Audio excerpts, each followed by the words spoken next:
কলকারখানাগুলো আজকে সবই বন্ধ, হাজার হাজার শ্রমিক বেকার।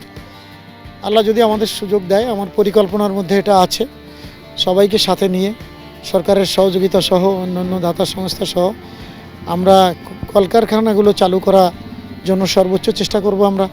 তারপরে এখানে ইপিজেড গঠন সহ নতুন নতুন কর্মসংস্থানের যে ব্যবস্থাটা হয় সেই কার্যকরী উদ্যোগ নিতে চাই।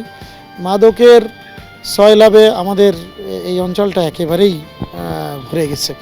আমরা এটাকে জিরো টলারেন্স এটা দেখাতে চাই। আমরা চাই এই এলাকার আমাদের মা বোন সহ এলাকার জনগণের জন্য যাতে স্বাস্থ্যসেবাটা দোরগোড়ায় পৌঁছায় দেওয়া যায়, সেই কারণে এখানে নতুন নতুন হাসপাতাল, ক্লিনিক এইগুলো প্রতিষ্ঠার ব্যাপারে আমরা কার্যকরী উদ্যোগ নিতে চাই। মাল্টি প্ল্যান নিয়ে অগ্রসর হচ্ছি।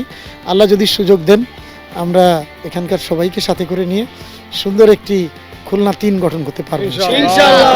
এখানে যারা আমরা প্রতিযোগিতা করছি, প্রতিদ্বন্দ্বী বলবো না, আমরা প্রতিযোগী, সেই প্রতিযোগিতায় যারা আমাদের ধানের শীষ এবং হাত পাখার প্রতীক যারা আছে, আমরা খেয়াল করেছি যে আচরণবিধির ক্ষেত্রে তারা যথাযথভাবে আচরণবিধি মেনে চলছেন না।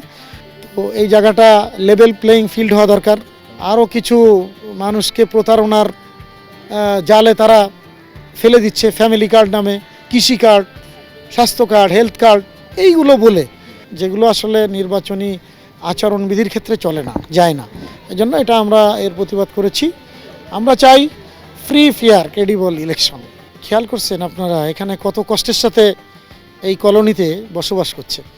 এদের পয় নিষ্কাশনের ভালো ব্যবস্থা নেই, সুপেয় পানির ভালো ব্যবস্থা নেই। খেয়াল করছেন কি মানবতার জীবনযাপন করছে। ড্রেনেজ ব্যবস্থাটাও এখানে নেই, পরিবেশটা স্বাস্থ্যকর না। কেমন এই জায়গাগুলো আমরা দেখে আসলাম এখনই, তারা তাদের সমস্যার কথাও বলল। এই জন্য আমরা চাই মানুষের জীবন মান এর উন্নয়নের জন্য, স্বাস্থ্যসেবার জন্য আল্লাহ যদি আমাদেরকে সুযোগ দেন, তাহলে আমরা তাদেরকে নিয়ে তাদের জন্য সুন্দর একটি পরিবেশ, সুন্দর একটি ব্যবস্থাপনা আমরা করতে চাই।